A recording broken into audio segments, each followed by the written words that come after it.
Other than your sewing machine and usual supplies, you will need a roll of MF tape, a nifty ninja awl, safety pins and craft clips, a ninja timber presser and a steam iron. In your kit, you will find your exterior and lining fabrics, interfacing, shrinking interfacing, and iron on pellin, your instructions and pattern. There are also 2 zips, 3 cm wide cotton straps, a set of ninja buttons, a swivel snap hook and 2 D-rings, as well as a side release buckle and a slider to adjust your strap length.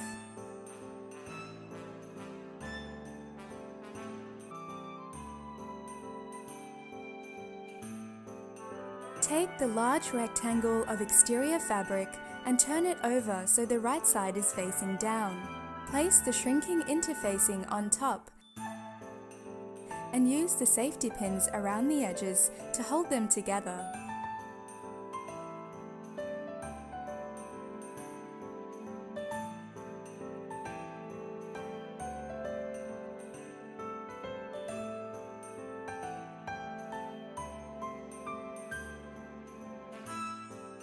Set your machine up for zigzag stitching with a walking foot if you have one. A good length for zigzag is 2 and a width of 3.6.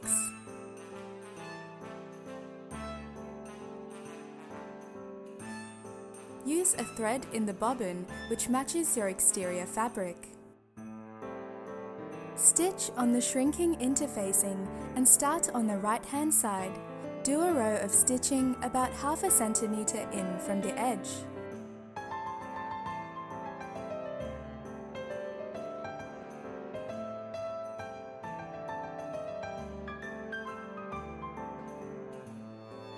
When you begin the next row, use the width of your machine foot as a guide. Continue sewing rows of zigzag stitching across the fabric. Don't worry if they are not exactly straight or the correct width apart. The shrinking interfacing will cover any mishaps.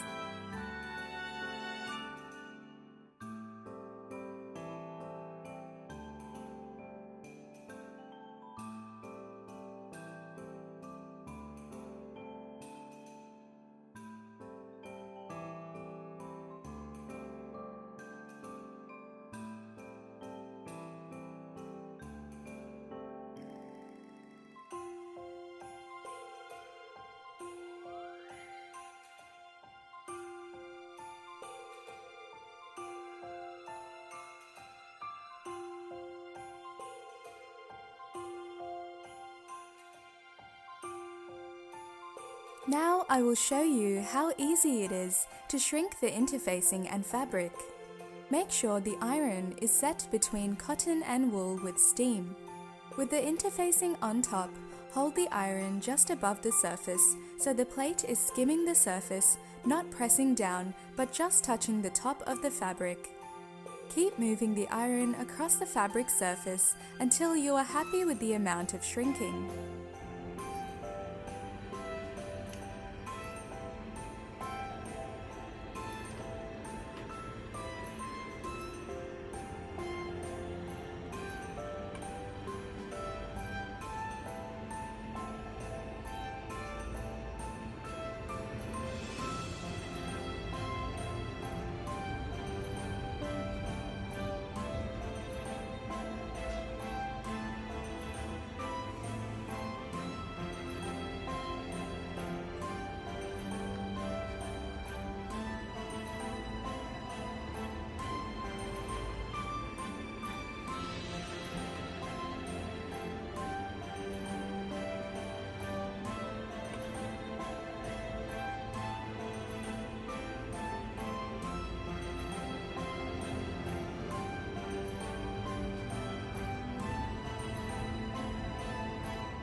Turn the fabric over and repeat with the iron across the front side of the fabric, as this will help to fix the shape.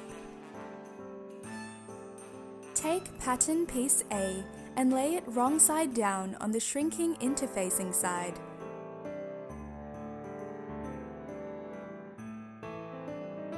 Use a dark pen or pencil to mark around the shape, including the darts and center marks.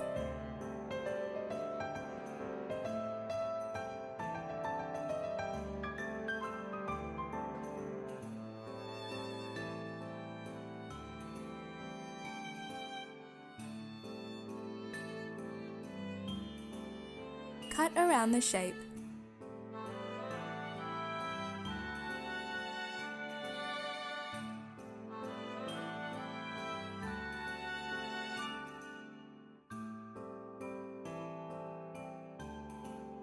This is the front side of your sling bag.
You will need the side release buckle, the slide buckle and swivel snap hook.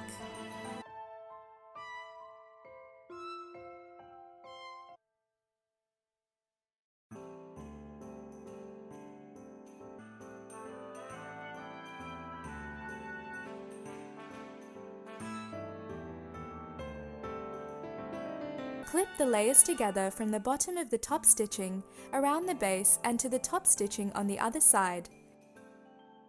Stitch close to the edge of the layers using a 5mm seam allowance.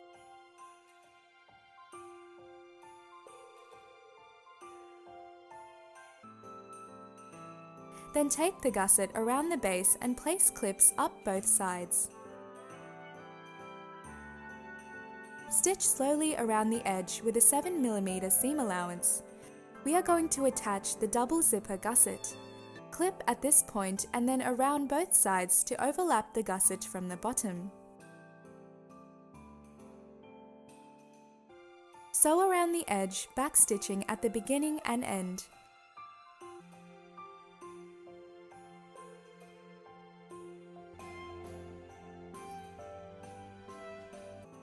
Lay the back zipper pocket piece on top of the main bag with the straps tucked into the bag. And clip the edges together all the way around. Slow stitching a walking foot on your machine. Put your hand into the opening and grab hold of the top of the bag, folding and scrunching as you pull it toward the opening. And then turn the bag to the right side and push the corners out and the seams into place.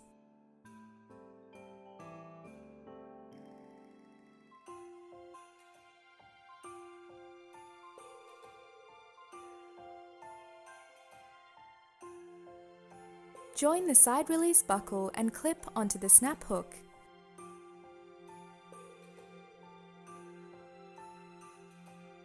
Now, this is where the sling bag really begins to come together, and where I get to show you about one of our most popular products, the MF tape. For anyone who struggles to keep zippers straight when sewing, uses pins or clips, or just avoids projects with zippers totally, this is for you. MF tape is a double-sided heat-fusible strip, and the 25mm width is perfect to hold zippers and hems in place while sewing. Tear or cut a strip the same length as your zipper, in this case the 20cm zip. Lay the strip with the paper side facing up along one edge of the right side of the zipper tape and use the tip of your iron to adhere the glue. Follow with the edge of your Ninja timber presser to cool the glue quickly.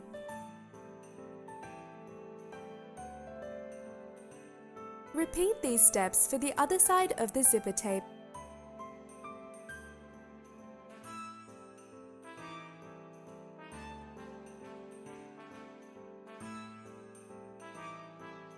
And then remove the paper strips. Place the exterior B1 piece with the right side up and lay the right side of the zipper on top with the pull on the left-hand side. Line up the edges and use the tip of the iron again to adhere the glue to the fabric.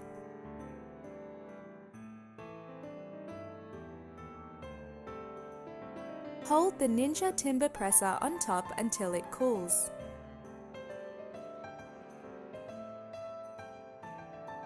Place another strip of MF tape on top along this edge, iron in place, and cool again. Peel the paper off. The lining will be attached to this edge.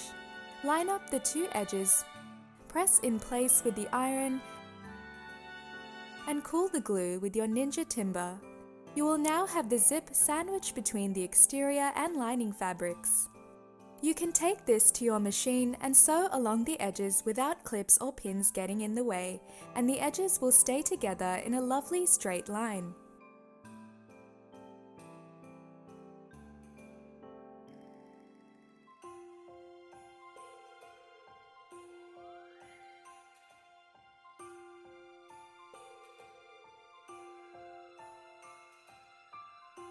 Flip the fabric so the wrong sides are together and the zip is visible. Press the seam line flat and top stitch along the edge 3mm from the fold.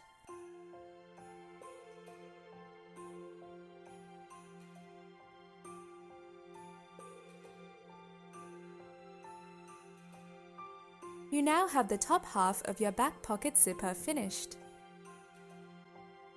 The bottom half of this bag is constructed in exactly the same way. Lay your B2 pattern right side up and the edge of the zipper, which already has MF tape applied, along the straight edge. Use the tip of the iron again to melt the glue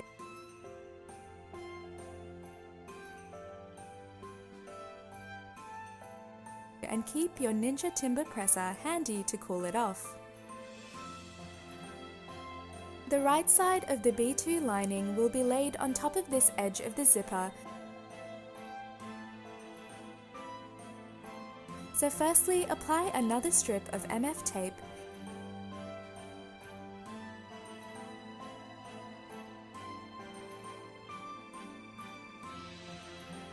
Peel the paper off and line up the edge of the lining with the edge of the zipper. Iron in place and cool the glue with your Ninja Timber again. This really does become a very helpful gadget in your sewing room. Sew along this edge just like before.